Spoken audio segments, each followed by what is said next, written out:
On a cold, silent night in a small Texas town, journalist Brian Bethel was sitting inside his car, parked near a movie theater. He was waiting to buy tickets. Everything around him was quiet, only the faint sound of wind outside. Suddenly, there was a knock on his window. Startled, Brian looked up and saw two boys standing there.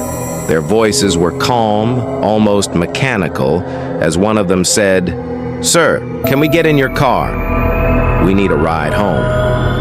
At first, he thought they were just lost kids, but the moment he looked into their eyes, his blood ran cold. There was no white, no pupils, just endless black, like the void itself.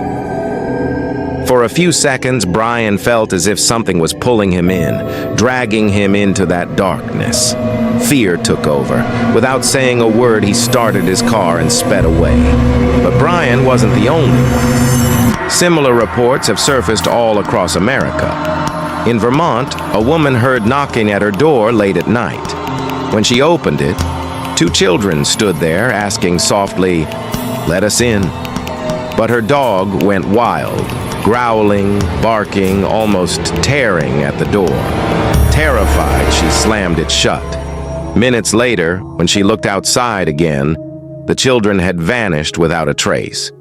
In Ohio, a truck driver was resting at a highway stop.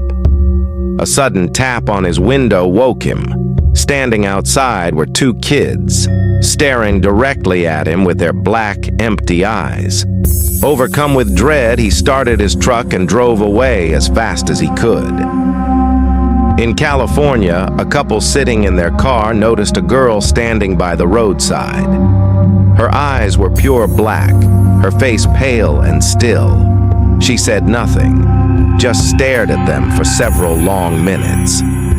The couple, frozen with fear, finally turned their car around and fled. There is always a strange pattern in these encounters. The children appear only at night.